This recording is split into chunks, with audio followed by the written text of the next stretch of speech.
बहुत धन्यवाद।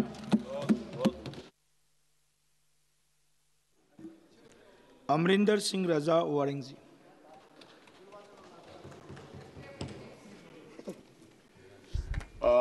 धन्यवाद अध्यक्ष महोदय। धन्यवाद सभापति जी, आपने मेरे को गंभीर चर्चा पर अपनी बात रखने को समय दिया है।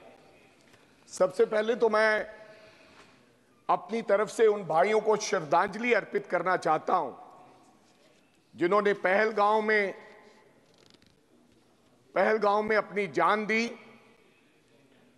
जिन्होंने इस देश के लिए अपने प्राण दिए। मैं उन लोगों को श्रद्धांजलि अर्पित करना चाहता हूं और आशा करता हूं और प्रार्थना करता हूं कि दोबारा ऐसा कभी ना हो, हमारे देश के अंदर किसी व्यक्ति को जान देनी पड़े।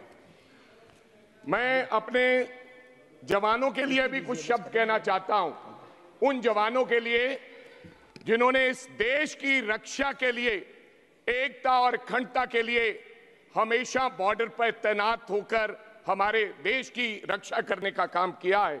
मैंने उनके लिए 2 शब्द लिखे हैं। भारत मां की शान के लिए मिट जाते हैं हम, तिरंगे में लिपट तबूतों में बंद हो कंधों पर आते हैं हम। तिरंगे में लिपट तबूतों में बंद हो कंधों पर आते हैं हम। गांव शहर गलियों में फूलों की बारिश में नहाते हुए यूं ही हंसते हंसते भारत मां पर मिट जाते हैं हम। हमें अपनी सेना पर कोई शक नहीं है अध्यक्ष महोदय, हमें गर्व है कि हमारे पास इतनी अच्छी सेना और इतनी मजबूत सेना है जो दुश्मन का मुंह तोड़ जवाब दे सकती है। हमें, आज मैं तमाम वक्ताओं को सुन रहा था सभापति जी, ऐसा लग रहा था कि पूरे का पूरा विपक्ष, कुछ जो सत्ता पर पक्ष है, वो इस नजरिए से देख रहा था और बात कर रहा था कि हमने कहीं ना कहीं ऑपरेशन सिंदूर का विरोध किया है। हमने, जब देश की बात आई, जब हमें बुलाया गया, तो पूरा विपक्ष, चाहे कोई व्यक्ति हो, इस देश में, इस धरती पर पैदा होने वाला हर व्यक्ति पूरे जोर से देश की सरकार के साथ खड़ा हुआ, आदरणीय देश के प्रधानमंत्री के साथ खड़ा हुआ और कहा कि इस वक्त ना कोई सवाल है ना कोई जवाब है, हम आपके साथ हैं। लेकिन हुआ क्या?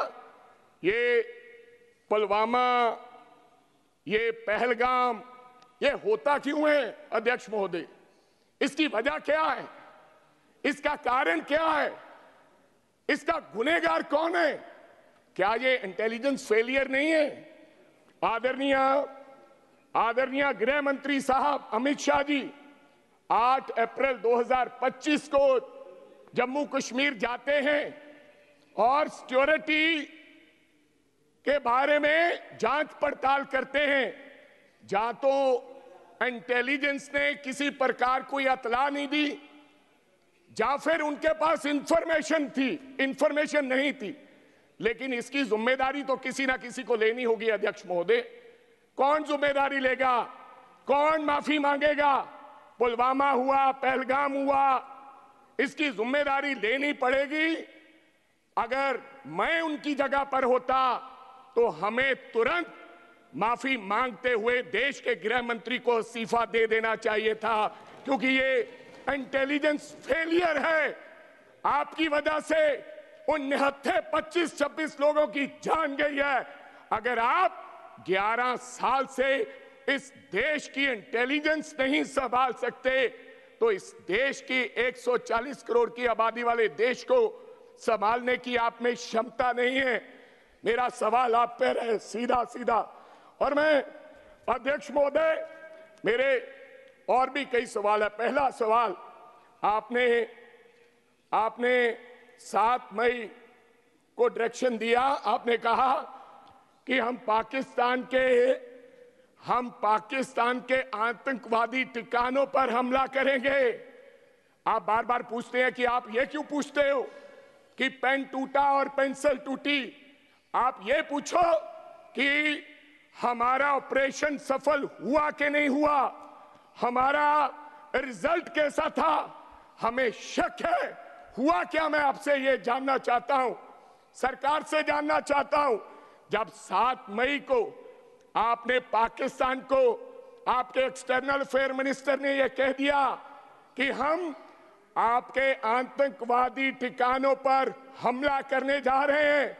एक तरफ तो आप कहते हैं कि पाकिस्तान टेररिस्ट की नर्सरी है, ये अभी आज कहा डिफेंस मिनिस्टर ने। इसके बावजूद जो देश पाकिस्तान दुश्मनों को पाल रहा है उनको आप अतला देते हैं। उन्होंने तो नहीं अतला दी कि हम पुलवामा करने वाले हैं, हम पहलगाम करने वाले हैं, उन्होंने तो नहीं बताया, लेकिन आपने उनको पहले बताया। तो आप क्या समझते हैं? आज देश के डिफेंस मिनिस्टर जी राजनाथ सिंह जी ने कहा कि हमने 100 से ज्यादा आतंकवादियों को मारा है, गिनती और बड़ी है, लेकिन 100 लोग मरे हैं। आपको लगता है कि पाकिस्तान ने उन आतंकवादी संगठनों को बताया नहीं होगा कि आज हमला होने वाला है?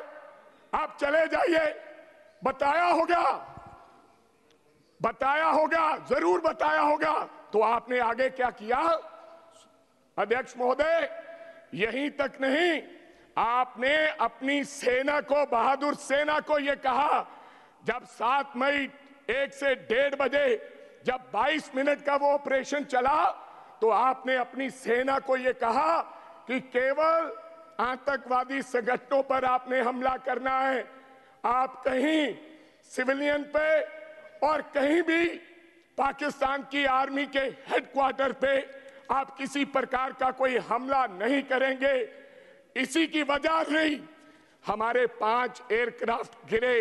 आपने सेना को आदेश तो दिया, लेकिन आपने हमारी सेना के हाथ पांव बांधकर आपने एयरक्राफ्ट में बैठाया। वो मजबूर थे, वो लाचार थे कि अब पाकिस्तान जब रिटेलिएट कर रहा था हम क्या करें।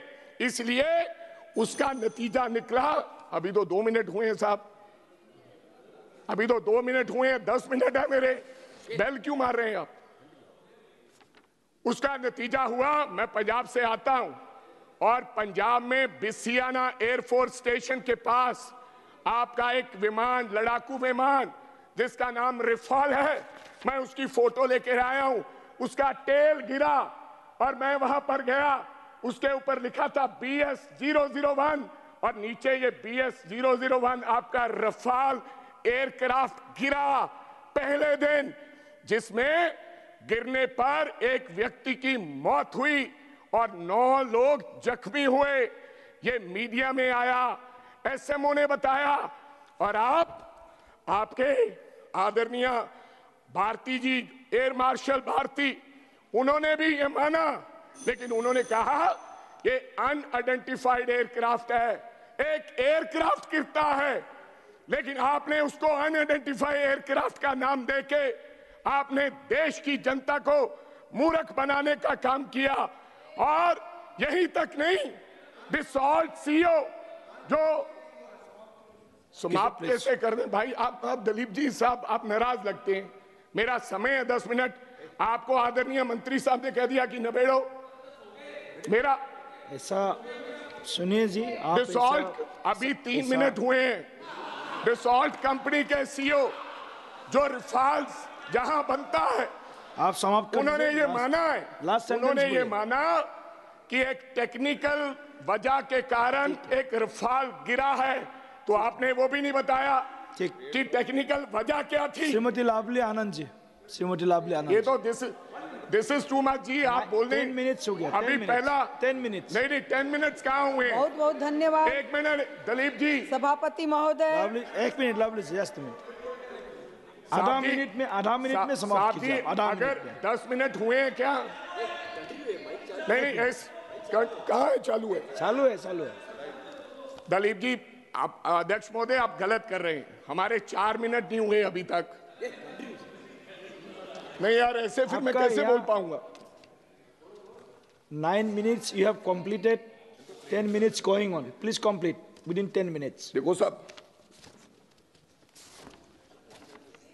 डिसॉल्ट कंपनी के सीईओ ने कहा कि टेक्निकल वजह से हमारा एक रफाल जो गिरा है, लेकिन आज तक नहीं बताया गया कि रफाल गिरा कि नहीं गिरा है।